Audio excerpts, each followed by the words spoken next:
नमस्कार दोस्तों, मैं Vijay Tiwari the book society में आपका स्वागत है। जहां हम आज के इस वीडियो के माध्यम से सब्जेक्ट कोड BHIE 144 के कुछ महत्वपूर्ण प्रश्नों की चर्चा आपके साथ करेंगे।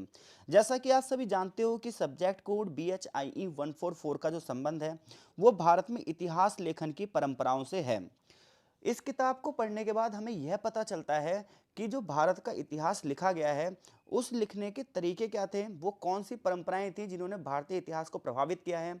आप सभी जानते हो कि अलग अलग टाइम पे अलग अलग लोगों ने हमारे देश पर शासन किया और हर एक जो परंपरा थी वो अलग तरीके से थी। जैसे फारसी परंपराएं अलग थी, अरेबियन परंपराएं अलग थी, तुर्किश परंपराएं अलग थी। इस तरीके से भारत में जो असमी लोग थे, असम के जो लोग थे, उनकी परंपराएं अलग थी। दक्षिण भारत के जो लोग थे इतिहास लिखने के, उनकी परंपराएं अलग थी। तो इस किताब में ये सारी चीज़ें बताई गई हैं। सबसे खास बात यह है इस किताब की कि जितने भी क्वेश्चन हैं उनका आंसर एक ही पैटर्न पर होगा। बस आपको क्या है, किताब और उनके लेखक पता होने चाहिए और दूसरा कोई अगर शब्द है तो उसका अर्थ पता होना चाहिए। बाकी 10 के 10 आंसर जो हैं वो एक ही पैटर्न पर होंगे। तो सबसे पहला जो हमारा क्वेश्चन है वो क्वेश्चन ये है कि इतिहास लेखन में राज तरंगिणी के महत्व की चर्चा कीजिए। बहुत इंपॉर्टेंट क्वेश्चन है, कई कई बार आता है। तो जब आप राज तरंगिणी किताब की बात करते हो तो ये किताब कल्हड़ जी ने लिखी है। तो एक कवि थे कश्मीर के जिनका नाम था कल्हड़, इन्होंने राज तरंगिणी लिखी है और इस किताब में आपको कश्मीर का इतिहास पता चलेगा। यानी कि अगर आप कश्मीर के इतिहास को जानना चाहते हो तो आपको ये किताब पढ़नी चाहिए। किताब का नाम है राज तरंगिणी। किसने लिखा है? कल्हड़ ने लिखा है। इसमें 12वीं शताब्दी में संस्कृत में लिखा गया था ये ग्रंथ। ये ग्रंथ हमें कश्मीर के राजाओं, उनके शासनकाल के बारे में बताता है, जिससे हमें कश्मीर का जो जीवंत इतिहास है 12वीं शताब्दी का वो पता चलता है। इस किताब की ऐतिहासिकता की अगर हम बात करें तो राज तरंगिणी में जो कल्हड़ ने लिखा है उसके लिए उन्होंने जो प्रामाणिकता का वर्णन किया है, यानी कि जो प्रमाण दिए हैं, जो साक्ष्य दिए हैं, एविडेंस दिए हैं, वो दिए हैं जो प्राचीन शिलालेखों में लिखा हुआ मिला है, सिक्कों पर जो लिखा हुआ मिला है, लोक कथाओं में जो चीज़ें लिखी हैं, ये सारी चीज़ें कल्हड़ ने बहुत ही बारीकी से जो है अपनी किताब राजतरंगिणी में लिखी है। जिससे पता चलता है कि ये किताब भावनाओं में भरकर नहीं लिखी गई है, बल्कि ये प्रमाणिक किताब है, सत्य पर आधारित है। इसमें बहुत सारी चीज़ें जो है वो सही ही लिखी हैं। बट ये भी ध्यान रहे, इतिहास में कोई भी किताब ऐसी नहीं है जो 100% सही भी हो। विस्तृत वर्णन इसमें कश्मीर के राजाओं की वंशावली, यानी कि कौन कौन से राजाओं ने उस समय कश्मीर पर शासन किया है, इसके बारे में पता चलता है। वहाँ का प्रशासन कैसे चलाया जाता है ये पता चलता है। वहाँ की सामाजिक परिस्थितियाँ कैसी थी, राजनीतिक परिस्थितियाँ कैसी थी, इन सब का विस्तृत विवरण आपको मिल जाएगा राज तरंगिणी में। तो इस प्रकार से कश्मीर के इतिहास और भारत के इतिहास को समझने के लिए एक बहुत बड़ा हिस्टोरिकल सोर्स है, बहुत बड़ा ऐतिहासिक स्रोत है। अगर इस किताब की साहित्यिक उत्कृष्टता की बात की जाए तो साहित्य की दृष्टि से भी ये किताब बहुत ही अच्छी है। काव्यात्मक शैली में लिखी गई है, जिससे न सिर्फ इतिहास बल्कि साहित्य भी महत्वपूर्ण बन जाता है। संस्कृत साहित्य में इस किताब का अपना योगदान है, जिससे हमें संस्कृत भाषा की उत्कृष्टता और इसकी सुंदरता के बारे में पता चलता है।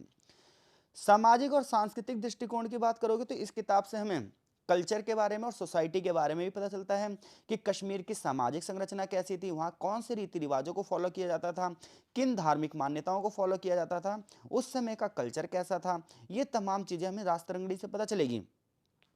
इसके अलावा ये किताब हमें यह भी बताएगी कि किस प्रकार से कश्मीर की धरती पर बौद्ध धर्म, हिंदू धर्म, अन्य धार्मिक परंपराओं फली फूली हैं और ये क्षेत्र जो है वो धार्मिक समृद्धि को दर्शाता है।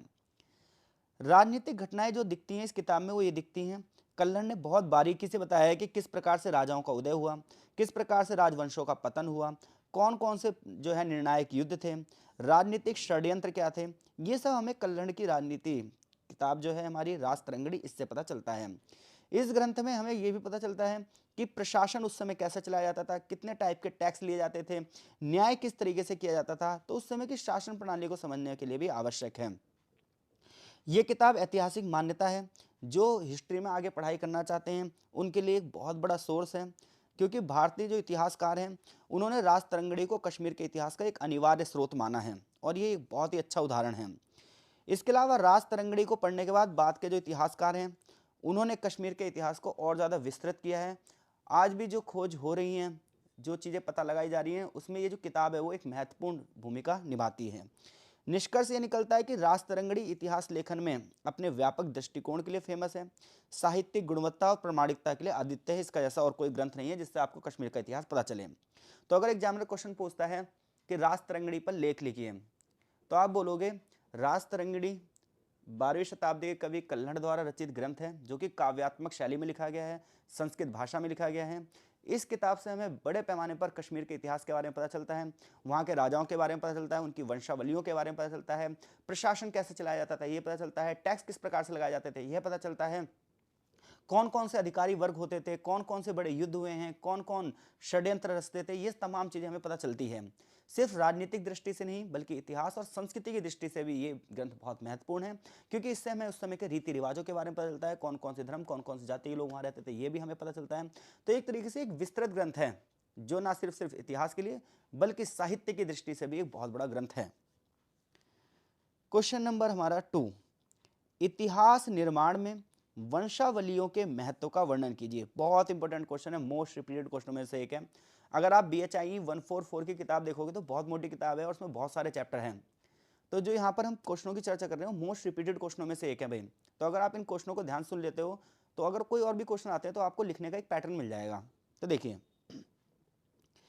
जब आप वंशावली की बात करते हो तो वंशावली मतलब है कि जो राजाओं के वंश के बारे में बता रही है कि इसके बाद कौन राजा बना, उसके बाद कौन राजा बना, उसके बाद कौन सा राजा बना। तो इतिहास निर्माण में वंशावलियों का अपना एक महत्व है, क्योंकि हमें इससे इतिहास लेखन और इतिहास निर्माण के बारे में जो है सहायता मिलती है। इससे सिर्फ राजाओं के वंश के बारे में नहीं पता चलता बल्कि उस समय की सामाजिक स्थिति, राजनीतिक स्थिति और सांस्कृतिक परिवर्तन भी पता चलते हैं। क्योंकि देखो, जब कोई एक राजा आएगा तो अपने तरीके से समाज की संरचना करेगा, समाज में नियम बनाएगा, फिर कोई नया राजा आएगा तो वो अपने तरीके से सामाजिक व्यवस्था को चलाएगा, वास्तुकला को चलाएगा, नए तरीके से चीज़ों को बनाएगा। तो इसलिए ना अगर हम वंशावलियों की बात करें तो हमें सिर्फ ये नहीं पता चलता कि उस राजा के बाद कौन सा राजा आया, उसके बाद कौन सा राजा आया, हमें यही पता चलता है कि उस व्यक्ति ने निर्णय कैसे लिए। शासन की हमारी जो समझ है वो मजबूत हो जाती है, शासन कैसे चलाया जाता है हमें ये पता चल जाता है, राजाओं की नीतियों के बारे में पता चल जाता है, और उन पॉलिसी के आधार पर हम ये मानते हैं कि कौन सा राजा सही है कौन सा राजा सही नहीं है। तो इस प्रकार से अगर हम वंशावली पढ़ते हैं तो वंशावली से हमें राजवंशों के बारे में पता चलता है, उस समय की सामाजिक व्यवस्था के बारे में पता चलता है, राजनीतिक व्यवस्था के बारे में पता चलता है, सांस्कृतिक व्यवस्था के बारे में पता चलता है। इससे हमें राजवंश में कौन कौन सी परंपराएं चल रही थी ये पता चलता है। तो जब हम वंशावलियों का अध्ययन करते हैं तो हमें शासकों और उनके परिवारों की परंपरा का विवरण मिलता है। इससे पता चलता है कि कौन कौन से राजा ने कब शासन किया है और उनके उत्तराधिकारी कौन थे और उत्तराधिकार को लेकर क्या संघर्ष किया जाता था। ये तमाम चीज़ें हमें पता चलती हैं वंशावलियों से। वंशावलियों में जो तिथियां लिखी यानी कि जो तारीखें लिखी हैं उनसे हमें इतिहास के उस एग्जैक्ट पॉइंट ऑफ टाइम के बारे में भी पता चलता है, जिससे हम तुलना भी कर सकते हैं और क्षेत्रों से। वंशावलियों से हमें राजनीतिक और समाज की संरचना कैसी है यही पता चलता है। हमें यह भी पता चलता है कि राजा के बाद दूसरे राजा को सत्ता कैसे प्राप्त होती थी। कुछ राजवंशों में अधिकार के लिए संघर्ष होते थे, जबकि कुछ परिवारों में बड़े बेटे को राज सत्ता सौंप दी जाती थी और बाकी लोग इसे मान भी लेते थे। वंशावलियां हमें सोशल स्ट्रक्चर के बारे में बताती हैं कि समाज में किस वर्ग को उच्च दर्जा मिला हुआ था और किस वर्ग को निम्न दर्जा मिला हुआ था। ये भी हमें वंशावलियों से पता चलता है। उस समय का धर्म, उस समय की संस्कृति, उस समय की परंपराएं, ये सब हमें वंशावलियों से समझने में मदद मिलती है। किस राजा ने किस विशेष धर्म को बढ़ावा दिया, किस विशेष देवी देवता से खुद को जोड़ा, किन मंदिरों का निर्माण करवाया, किन जो है धार्मिक स्थलों का निर्माण करवाया, ये तमाम चीज़ें हमें वंशावलियों से पता चलती है। इतिहास के अध्ययन के लिए या जो बच्चे इतिहास पर रिसर्च करना चाहते हैं, अनुसंधान करना चाहते हैं, उनके लिए वंशावलियाँ अध्ययन का एक बहुत बड़ा सोर्स है। यानी कि जो बच्चे इतिहास में अपना करियर आगे बढ़ाना चाहते हैं, इसमें रिसर्च करना चाहते हैं, PhD करना चाहते हैं, उनके लिए वंशावलियाँ एक बहुत ज़्यादा महत्वपूर्ण ऐतिहासिक स्रोत है। निष्कर्ष ये निकलता है कि वंशावलियाँ इतिहास लेखन में एक अनिवार्य साधन है, जो राजनीतिक, सामाजिक और सांस्कृतिक इतिहास को गहराई से समझने में मदद करती हैं। आशा करता हूँ अगर वंशावली का कोई क्वेश्चन आएगा तो आप डेफिनेटली उस क्वेश्चन को कर देंगे। अगला क्वेश्चन है हमारा, ये तो क्वेश्चन आता ही आता है पेपर में कि इतिहास लेखन में जिया और बर्नी के योगदान का वर्णन कीजिए। तो जब आप जिया और बर्नी की बात करोगे तो जो हमारे देश की मिडिवल हिस्ट्री है यानी कि मध्यकालीन भारत है, उस समय की हिस्ट्री आपको जिया और बर्नी की किताबों से पता चल जाएगी। तो जिया और बर्नी मध्यकालीन भारत के एक बहुत बड़े इतिहासकार थे। इतिहास लेखन में इनका योगदान बहुत तगड़ा है। और अगर आपको खासतौर पे दिल्ली सल्तनत के शासनकाल के दौरान सत्ता कैसे चलाई जाती थी, नियम कैसे बनाए जाते थे, राजा के क्या क्या कार्य होने चाहिए, उसके बारे में बर्नी ने अपने विचार दिए हैं। तो बर्नी की कुछ प्रमुख किताबें हैं, जिनमें से एक किताब है तारीख-ए-फिरोजशाही। तारीख-ए-फिरोजशाही उनकी सबसे प्रसिद्ध किताब है, जो उन्होंने दिल्ली सुल्तनत में सुल्तानों के शासन का विवरण दिया है। इस ग्रंथ में राजा बलबन से लेकर राजा फिरोज शाह तुगलक के शासनकाल का पूरे विस्तार से वर्णन किया गया है। तो अगर आपको 13 सेंचुरी में दिल्ली का इतिहास कैसा था, 14 सेंचुरी में दिल्ली का इतिहास कैसा था, ये जानना चाहते हो आप, तो तारीख फिरोज शाही आपको पढ़नी चाहिए। लेकिन ये भी ध्यान रहे, इस किताब को लिखते वक्त जो है बर्नी ने गलती ये करी है कि कुछ ज़्यादा ही बढ़ा चढ़ाकर चीज़ों को लिखी है ताकि अपने राजा को खुश कर दिया जाए। क्योंकि ज़्यादातर तो इतिहासकार हैं वो किसी ना किसी राजा के संरक्षण में इतिहास लिखते हैं। तो जब वो किसी राजा के संरक्षण में इतिहास लिखते हैं तो वो ये ध्यान रखते हैं कि हमें अपने राजा को वीर दिखाना है और बाकी लोगों को कमज़ोर दिखाना है। तो इस वजह में कई बार ना अतिशयोक्ति का प्रयोग कर लेते हैं, यानी कि कुछ चीज़ें इतनी बढ़ा चढ़ा कर लिख देते हैं जिसका राजा से कोई संबंध नहीं है। तो इतिहास की किताबों को पढ़ते वक्त हमें ये जरूर ध्यान में रखना चाहिए कि कई बार चीज़ें जो है वो राजाओं को खुश करने के लिए लिखी जाती हैं। और ऐसी एक किताब है तारीख फिरोज शाही, लेकिन फिर भी इससे हमें उस समय के बहुत तगड़े इतिहास के बारे में पता चलता है। इससे हमें उस समय की राजनीतिक घटनाओं के बारे में पता चलता है, प्रशासनिक नीतियों के बारे में पता चलता है, सल्तनत के दौरान क्या क्या सामाजिक परिवर्तन हो रहे हैं ये पता चलता है, बलबन की लोह रक्त की नीति के बारे में पता चलता है कि किस प्रकार से वो कन्वर्ट करवा रहा है लोगों को, किस प्रकार से राजनीति में उसने धर्म का हस्तक्षेप किया है। ऐसी एक किताब है फतवा ए जहांदारी। बर्नी ने इस किताब में यह बताया है कि शासन करते समय राजा को किन किन नियमों का पालन करना चाहिए, यानी कि नैतिकता के बारे में बताया है। न्याय कैसे चलाना चाहिए यह बताया गया है। सुल्तान की क्या क्या जिम्मेदारी होनी चाहिए यह बताया है। हालांकि जो बर्नी है वो एक आदर्श मुस्लिम राज्य चाहता था, इसलिए वो ये चाहता था कि जो राजा है वो शरिया के नियमों के हिसाब से नियम चलाए। तो बर्नी का योगदान जो है वो इस्लामिक स्टेट के लिए तो बढ़िया है कि इस्लामिक जो राज्य हैं उनके लिए उसने जो नियम बताए एक राजा के अंदर क्या क्या गुण होने चाहिए वो तो बढ़िया है, बट एक सेक्युलर कंट्री के लिए बिल्कुल भी ठीक नहीं है। तो उस समय का जो इतिहास है वो इसी तरीके का था। इतिहास लेखन में बर्नी ने राजनीतिक संरचना का गंभीर रूप से प्रयोग किया है। उसने सुल्तान की नीतियों का, सुल्तान के निर्णयों का और न्याय व्यवस्था का मूल्यांकन किया है। इतना ही नहीं, उसने सामाजिक और सांस्कृतिक को भी बताया है। उसके लेखन से पता चलता है कि उस समय विभिन्न धार्मिक, विभिन्न सांस्कृतिक परिस्थितियों के लोग भारत में रहते थे और उनके बीच में असमानता थी। बर्नी ने जो लिखा है वो आलोचनात्मक लिखा है, यानी कि क्या क्या सुधार होने चाहिए, क्योंकि ये चाहता था कि बिल्कुल इस्लामिक रूल के हिसाब से शासन होना चाहिए। तो इसलिए इन्हें राजा की आलोचना भी की है। खैर कुछ भी हो, उनके कार्य दिल्ली सल्तनत के राजनीतिक और प्रशासनिक ढांचे को समझने का एक महत्वपूर्ण स्रोत है कि उस समय का प्रशासनिक ढांचा कैसे चलाया जाता था। उनकी लिखावट इतिहास की घटनाओं का तो विवरण देती ही देती है, बल्कि उस समय के इतिहास की गहराइयों को भी बताती है। निष्कर्ष ये निकलता है कि जिया और बर्नी का योगदान इतिहास लेखन में तो महत्वपूर्ण है, लेकिन जो उनकी ऐतिहासिक किताबें हैं उसे हमें पढ़ते वक्त सावधान रहना चाहिए कि राजनीतिक सामाजिक परिस्थितियां उस समय की कैसी थी, क्योंकि जब समय बदलता है तो इतिहास लेखन की परंपरा भी बदल जाती है और प्रशासन करने के तरीके भी जो हैं वो बदल जाते हैं। क्वेश्चन नंबर 4, ये भी मोस्ट रिपीटेड क्वेश्चनों में से एक है कि रंजीत गुहा के लेखन के विशेष संदर्भ में सबाल्टर्न इतिहास लेखन पर टिप्पणी कीजिए। सेकंड लास्ट चैप्टर है आपकी किताब का ये कि सबाल्टर्न लेखन क्या होता है। तो देखो, तो रंजीत गुहा भारत के एक बहुत बड़े इतिहासकार रहे हैं और सबाल्टर्न स्टडीज कलेक्टिव के संस्थापक यानी कि फाउंडर भी रहे हैं और बहुत बड़े इतिहासकारों में से एक रहे हैं। अब जो ये सबाल्टर्न अध्ययन होता है इसका मतलब पता क्या होता है? इसका मतलब ये होता है इतिहास के उन पक्षों को उजागर किया जाए जिसे अनदेखा कर दिया गया था, यानी कि प्रारंभ में हिस्ट्री लिखते वक्त जिन जिन चीज़ों को अनदेखा किया गया था उन उन चीज़ों को उजागर करना सबाल्टर्न लेखन का मुख्य उद्देश्य है। तो सबाल्टर्न लेखन की बात करें तो सबाल्टर्न लेखन का मतलब क्या है? ये एक संस्था बनाएगी और इस संस्था का प्रमुख उद्देश्य ये था कि इसमें इतिहासकारों की एक टीम काम करेगी और ये इन चीज़ों पर काम करेगी जिस चीज़ को इतिहास ने अनदेखा कर दिया था, पुराने इतिहास ने अनदेखा कर दिया था, अब ये वो चीज़ें लिख रहे हैं। तो अगर हम बात करें तो सबाल्टर्न लेखन ने पारंपरिक इतिहास की आलोचना करी है। इन्होंने कहा है कि औपनिवेशिक शासन के दौरान जो इतिहास लिखा गया वो इस तरीके से लिखा गया कि पश्चिमी संस्कृति को तो विकसित दिखाया जाए और भारत की संस्कृति को कमजोर। ये हमेशा ध्यान रहे, इतिहास लेखन में गलतियां होती हैं। जैसे मान लो कोई ब्रिटिशर्स है और वो 1857 के विद्रोह के बारे में लिख रहा है, तो पता है क्या करेगा? वो ये दिखाएगा कि भारतीय लोगों की गलती थी, इसी वजह से सेना को आक्रमण करना पड़ा, और वो अपने आप को वीर दिखाएंगे, हमें कमजोर दिखाएंगे। तो ये हमेशा होता है, जो व्यक्ति इतिहास लिख रहा है हमें ये देखना चाहिए कि उस व्यक्ति ने किस सिचुएशन में इतिहास लिखा है, वो व्यक्ति किस क्षेत्र का है, उसकी क्या विचारधारा है। ये नहीं कि हमने कोई किताब पढ़ी और बिल्कुल उसे सच मान लिया। तो ये किताब आपको यही पढ़ा रही है कि इतिहास पढ़ते वक्त ये मत मान लो कि 100% ये सही है, हमें ये भी पढ़ना होता है कि इतिहास को पढ़ने का तरीका क्या है और हमारी खुद की थॉट क्या निकलती है। तो जो सबाल्टर्न लेखन है वो यही कह रहा है कि औपनिवेशिक और कुलीन दृष्टिकोण से इतिहास लिखा गया है। इन्होंने कहा पारंपरिक इतिहास जो है गलत लिखा गया है। मुख्य रूप से औपनिवेशिक अधिकारियों ने लिखा है और उन्होंने इस हिसाब से लिखा है कि वो अपनी परंपरा को आगे दिखाएं। उन्होंने आम जनता की भूमिका तो कहीं लिखी ही नहीं है।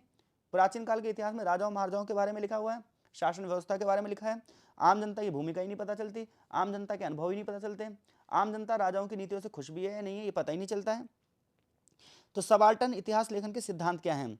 तो इनका जो सिद्धांत है वो ये है, मुख्य उद्देश्य ये है कि उन समूह की कहानियों को रखा जाए जिनको इतिहास ने हाशिए पर रखा है, यानी कि इतिहास ने अनदेखा किया है। जैसे किसानों के बारे में ढूंढा जाए, मजदूरों के बारे में ढूंढकर लिखा जाए, आदिवासियों के बारे में, उनकी परंपराओं के बारे में लिखा जाए। ये दृष्टिकोण समाज के निचले वर्ग से ऊपर की तरफ जाने की बात करता है, जबकि जो पहले इतिहास लिखा जाता था वो ऊपर से नीचे की ओर आता था, यानी कि राजाओं के सारे बस वंशावली लिखनी है, राजाओं ने क्या किया ये लिखना है, जनता खुश है नहीं है, जनता उन चीज़ों को फॉलो कर रही नहीं कर रही कोई मैटर नहीं है। तो सबाल्टर्न इतिहास लेखन जो है वो नीचे से ऊपर की प्रवृत्ति की ओर बात कर रहा है, यानी कि साधारण जनता क्या फील करती थी, उसको उन नियमों से संतुष्टि थी या नहीं थी, उन्हें कितना प्रताड़ित किया जाता था, कितना अत्याचार किया जाता था, ये तमाम चीज़ें यहाँ पर उजागर की जानी चाहिए। तो रंजीत गुहा उनके सहयोगियों ने समानांतर इतिहास की अवधारणा प्रस्तुत की। उन्होंने कहा कि जो सांस्कृतिक गतिविधियां हैं, लोगों ने कैसे विरोध किया, राजा के खिलाफ कैसे धरने प्रदर्शन किए या ब्रिटिशर्स के खिलाफ कैसे धरने प्रदर्शन किए, ये तमाम चीज़ें इन्होंने लिखी हैं। रंजीत गुहा के योगदान की बात करें, the elementary aspects of peasant insurgency in colonial India, ये इनकी किताब है जिसमें उन्होंने किसानों के विरोध के बारे में लिखा है और ये दिखाया है कैसे अंग्रेजों के खिलाफ इन लोगों ने आंदोलन किए थे। संपादित सबाल्टर्न स्टडीज के खंड, गुहा ने कई खंडों को संपादित किया है और भारतीय उपमहाद्वीप के अलग अलग हिस्सों में अलग अलग पहलुओं को उजागर किया है। सबाल्टर्न एकेडमी की बात करें तो इसे अंतर्राष्ट्रीय स्तर पर मान्यता मिली है। अमेरिका, अफ्रीका और अन्य क्षेत्रों के एकेडमिक स्टडीज में भी ये पढ़ाई जा रही है। इसने इतिहासकारों को प्रेरित किया है कि वो अब नए तरीके से इतिहास लिखें और इतिहास ऐसा लिखें कि जनता के प्रत्येक वर्ग को वो इतिहास में समाहित करें। निष्कर्ष ये निकलता है कि रंजीत गुहा के नेतृत्व में जो सबाल्टर्न इतिहास लेखन लिखा गया है, इसने इतिहास को बहुत गहराई से प्रभावित किया है। इस दृष्टिकोण ने न केवल इतिहास लेखन की सीमाओं को बढ़ाया है, बल्कि इसे और ज़्यादा लोकतांत्रिक बनाया है, क्योंकि वो इतिहास ही क्या है जो समाज के एक वर्ग को छोड़ दे, वो इतिहास ही क्या है जो सिर्फ समाज के एक वर्ग को ही लिखे। मेन इतिहास तो वो है ना जिसमें समाज के प्रत्येक वर्ग समावेशी हो सके, प्रत्येक वर्ग के बारे में विस्तार से लिखा जा सके। क्वेश्चन नंबर 5 की बात करते हैं। 2 पार्ट में हम ये 10 क्वेश्चन कवर करेंगे, दोनों पार्ट में 5-5 क्वेश्चन पढ़ेंगे हम, ठीक है। तो आज की वीडियो का जो हमारा लास्ट क्वेश्चन है वो ये है कि जो बखर है, बखर ये अतीत को समझने में कैसे सहायक है, उदाहरण से बताओ। तो देखो पहली बात क्या होता है, बखर क्या है हम ये समझ लेते हैं। अब ये जो बखर होता है ना, ये कथात्मक शैली में लिखा गया इतिहास है, यानी कि एक कथा के रूप में लिखा गया इतिहास बखर कहलाता है, जिसका उपयोग भारत में होता आया है। ये मौखिक कथाएं हैं, लोक कथाएं हैं जो अलग अलग क्षेत्र में फेमस हैं। इससे हमें इतिहास की घटनाओं के बारे में, इतिहास की परंपराओं के बारे में, समाज की धरोहर के बारे में पता चलता है, क्योंकि हर क्षेत्र की अपनी कुछ कहानियाँ होती हैं और ये कहानियाँ वहाँ के लोगों की मुँह जबानी होती हैं, क्योंकि उसे इतिहास के पन्नों में बहुत कम जगह मिल पाती है। तो बखर का महत्व क्या है? तो बखर का महत्व यह है कि इससे हमें सामाजिक सांस्कृतिक घटनाओं के बारे में पता चलता है, उस समय का समाज कैसे बना हुआ था, उस समय कौन कौन सी परंपराएं चल रही थी, जीवन के अलग अलग पहलू को समझने में मिलता है। उदाहरण के लिए महाराष्ट्र के जो मराठा साम्राज्य थे, उनका इतिहास अगर हम पढ़ना है तो वहाँ के रीति रिवाजों के बारे में जानना है, वहाँ की परंपराओं के बारे में जानना है, तो मराठा साम्राज्य के अगर हम बखर पढ़ते हैं तो हमें पता चलेगा कि वास्तव में वहाँ पर कौन कौन सी नीतियाँ थीं। इसके अलावा बखर जो है वो मौखिक परंपरा का हिस्सा होती है। देखो हर एक कम्युनिटी के कुछ मौखिक इतिहास होता है जो पीढ़ी दर पीढ़ी परंपराओं में चलता रहता है कि हमारे यहाँ के लोगों ने ये किया, हमारे यहाँ के लोगों ने ये किया, तो उन्हीं जब हम लिख रहे हैं तो बखर परंपरा हो गई। अब इससे हमें उन चीज़ों के बारे में पता चलता है जो वास्तव में इतिहास में जगह नहीं बना पाई। जैसे 1947 का जैसे बंटवारा हुआ था, तो बंटवारे में एक तरफ इतिहास एक तरफा लिखा गया, लेकिन वास्तव में जिस घर को पीड़ा महसूस हुई होगी, क्या उसका बयान लिखा गया होगा? एक गरीब के घर में जो लोग मारे गए होंगे, क्या उनका इतिहास लिखा गया होगा? नहीं, वो सब मौखिक परंपरा में है। वो सब उस गांव के लोग जानते होंगे कि उनके साथ क्या बीती है, और वो पीढ़ी दर पीढ़ी उनके लोग जानते होंगे। जब उसे लिखा जाएगा तो बखर परंपरा का इतिहास बन जाएगा। तो बखर व्यक्ति और कम्युनिटी की पहचान बताती हैं, उनके गौरव की कहानियां बताती हैं और इतिहास को आगे बढ़ाती हैं। राजस्थान की बहुत सारी लोक कथाएं जब आप पढ़ोगे तो वहाँ के जो स्थानीय नायक थे उनकी वीरता के बारे में पता चलेगा, क्योंकि बड़े बड़े राजाओं के इतिहास का मतलब ये नहीं कि छोटे राजा वीर नहीं होंगे, उससे उनकी क्षेत्रीय पहचान को बढ़ावा मिलता है। महाराष्ट्र के बखर की बात करेंगे, ये उदाहरण है। तो मराठा साम्राज्य की बखर, जैसे शिवाजी सूबेदार की बखर, सतारा की बखर, उस समय की राजनीतिक युद्ध शासन के बारे में जानकारी देती हैं। ये कथाएं शिवाजी महाराज और उनके साम्राज्य की स्थापना के बारे में बताती हैं, जिससे हमें मराठा इतिहास के अध्ययन के बारे में पता चलता है। इसी तरह से राजस्थान की पाबूजी बखर, तो पाबू जी की बखर जो है राजस्थान की एक प्रसिद्ध लोक कथा है जिसमें पाबू जी की वीरता के बारे में बताया गया है। ये पाबू जी की कहानी नहीं बल्कि उस समाज की धार्मिक जीवन के बारे में भी बताती है। निष्कर्ष ये निकलता है कि बकर अतीत को समझने में महत्वपूर्ण है, क्योंकि ये इतिहास की ऐसी कहानियां हैं जिसमें व्यक्ति के बारे में, वहाँ की घटनाओं के बारे में और समाज के बारे में पता चलता है। ये न केवल ऐतिहासिक घटनाएं होती हैं बल्कि उस समाज की जीवन शैली क्या है, विचारधारा क्या है, सांस्कृतिक धरोहर क्या है, विरोध क्यों हो रहे हैं, ये तमाम चीज़ें बता रही हैं। तो ये 5 क्वेश्चन जो हमने पढ़े हैं, आशा करता हूँ इनमें से कोई भी क्वेश्चन पेपर में आया तो आप डेफिनेटली कर देंगे। क्वेश्चन नंबर 6 की अगर हम बात करें, 7, 8, 9, 10 की बात करें तो इनकी चर्चा वीडियो के पार्ट 2 में की जाएगी। कमेंट बॉक्स में अपनी प्रतिक्रिया जरूर दें ताकि हम जल्द से जल्द नेक्स्ट पार्ट भी अपलोड कर सकें।